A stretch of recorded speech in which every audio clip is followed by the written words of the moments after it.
Start. अध्यक्ष महोदय, मैं आपको एक और बात बतलाना चाहती हूँ और वह यह है कि कृषि विभाग को योजना आयोग ने बहुत गलत रास्ते में बिठा दिया है। उन लोगों के पास लड़ने के लिए दम नहीं है और देश में खाद्यान्न का उत्पादन बढ़ाने के लिए जो योजनाएं चाहिए और उनके लिए जो धनराशि चाहिए, वे उनको पूरी तरह संस्कृत नहीं करा पाते हैं। कृषि विभाग तो जमीन की तरह आधार होता है और उसी पर देश के लिए पर्याप्त अन्न पैदा करने का महान भार है। इसलिए यह बहुत आवश्यक है कि अधिक अन्न उपजाने के मार्ग में जो भी आवश्यक कदम यह विभाग उठाना चाहे, उसमें किसी तरह की रुकावट न हो। बहुत सी हड़तालें हो सकती हैं, मजदूर काम से बरी हो सकते हैं, लेकिन किसी भी हालत में वे खाने से बरी नहीं हो सकते। अब हम देखते हैं कि मिलों और कारखानों में हड़तालें हो जाती हैं, छुट्टी हो जाती है, तो आम काम के दिनों की अपेक्षा लोग उन दिनों में ज्यादा खाना खाते हैं, ज्यादा दावतें करते हैं। आज यह लिए हमारे लिए यह सर्वाधिक महत्व का विषय है कि हमारा अन्न का उत्पादन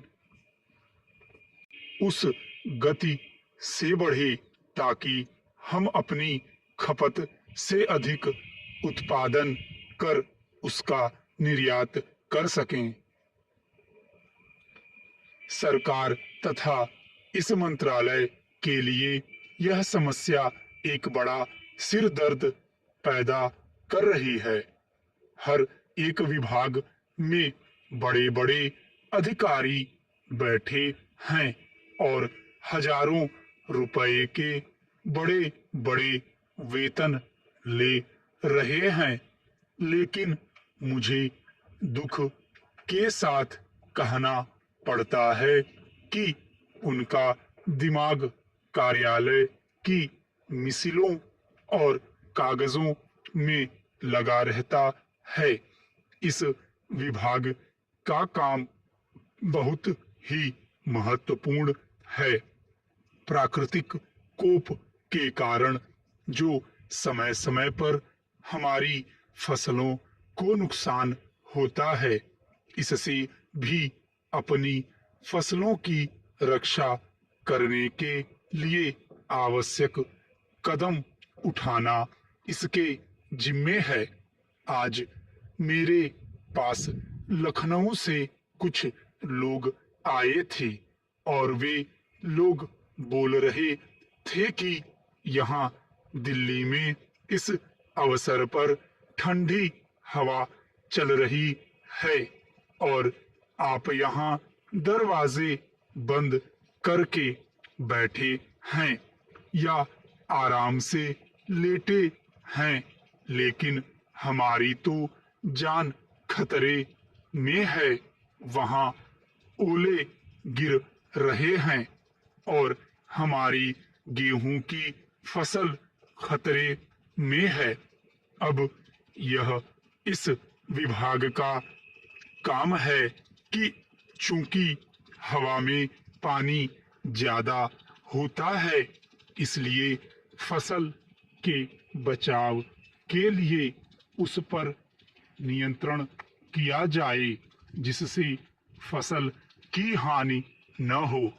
अध्यक्ष महोदय, मैं आपको एक और बात बतलाना चाहती हूँ, और वह यह है कि कृषि विभाग को योजना आयोग ने बहुत गलत रास्ते में बिठा दिया है। उन लोगों के पास लड़ने के लिए दम नहीं है, और देश में खाद्यान्न का उत्पादन बढ़ाने के लिए जो योजनाएं चाहिए और उनके लिए जो धनराशि चाहिए, वे उनको पूरी तरह संस्कृत नहीं करा पाते हैं। कृषि विभाग तो जमीन की तरह आधार होता है, और उसी पर देश के लिए पर्याप्त अन्न पैदा करने का महान भार है। इसलिए यह बहुत आवश्यक है कि अधिक अन्न उपजाने के मार्ग में जो भी आवश्यक कदम यह विभाग उठाना चाहे, उसमें किसी तरह की रुकावट न हो। बहुत सी हड़तालें हो सकती हैं, मजदूर काम से बरी हो सकते हैं, लेकिन किसी भी हालत में वे खाने से बरी नहीं हो सकते। अब हम देखते हैं कि मिलों और कारखानों में हड़तालें हो जाती हैं, छुट्टी हो जाती है, तो आम काम के दिनों की अपेक्षा लोग उन दिनों में ज्यादा खाना खाते हैं, ज्यादा दावतें करते हैं। आज यह हमारे लिए यह सर्वाधिक महत्व का विषय है कि हमारा अन्न का उत्पादन उस गति से बढ़े ताकि हम अपनी खपत से अधिक उत्पादन कर उसका निर्यात कर सकें। सरकार तथा इस मंत्रालय के लिए यह समस्या एक बड़ा सिरदर्द पैदा कर रही है। हर एक विभाग में बड़े बड़े अधिकारी बैठे हैं और हजारों रुपए के बड़े बड़े वेतन ले रहे हैं, लेकिन मुझे दुख के साथ कहना पड़ता है कि उनका दिमाग कार्यालय की मिसिलों और कागजों में लगा रहता है। इस विभाग का काम बहुत ही महत्वपूर्ण है। प्राकृतिक कोप के कारण जो समय समय पर हमारी फसलों को नुकसान होता है, इससे भी अपनी फसलों की रक्षा करने के लिए आवश्यक कदम उठाना इसके जिम्मे है। आज मेरे पास लखनऊ से कुछ लोग आए थे और वे लोग बोल रहे थे कि यहाँ दिल्ली में इस अवसर पर ठंडी हवा चल रही है और आप यहाँ दरवाजे बंद करके बैठे हैं या आराम से लेटे हैं, लेकिन हमारी तो जान खतरे में है। वहाँ ओले गिर रहे हैं और हमारी गेहूं की फसल खतरे में है।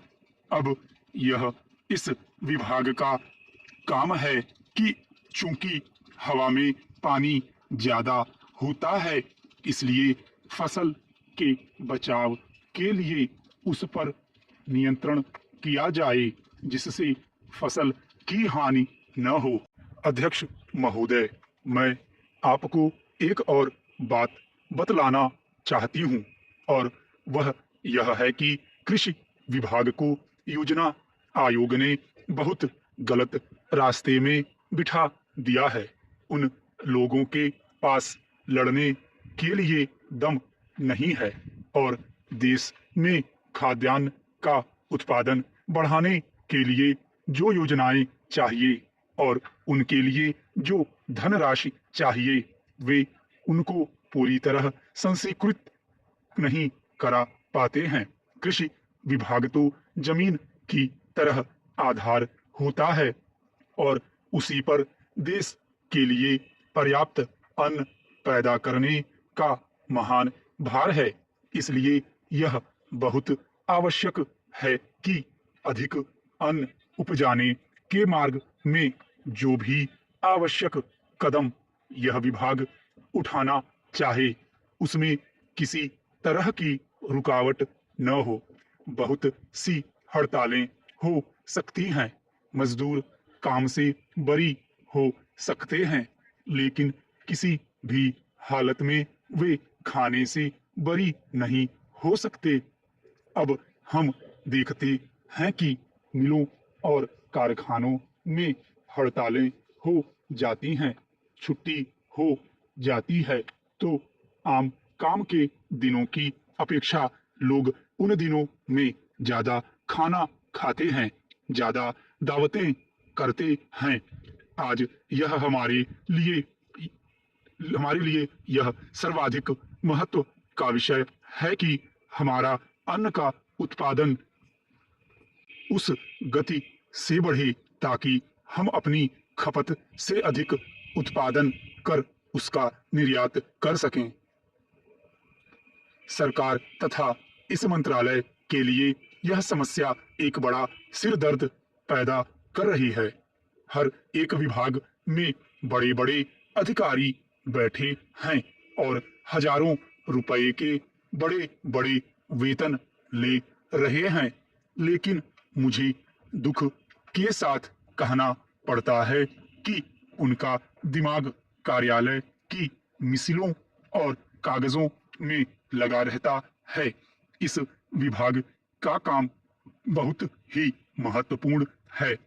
प्राकृतिक कोप के कारण जो समय समय पर हमारी फसलों को नुकसान होता है, इससे भी अपनी फसलों की रक्षा करने के लिए आवश्यक कदम उठाना इसके जिम्मे है। आज मेरे पास लखनऊ से कुछ लोग आए थे और वे लोग बोल रहे थे कि यहाँ दिल्ली में इस अवसर पर ठंडी हवा चल रही है और आप यहाँ दरवाजे बंद करके बैठे हैं या आराम से लेटे हैं, लेकिन हमारी तो जान खतरे में है। वहाँ ओले गिर रहे हैं और हमारी गेहूं की फसल खतरे में है। अब यह इस विभाग का काम है कि चूंकि हवा में पानी ज्यादा होता है, इसलिए फसल के बचाव के लिए उस पर नियंत्रण किया जाए जिससे फसल की हानि न हो।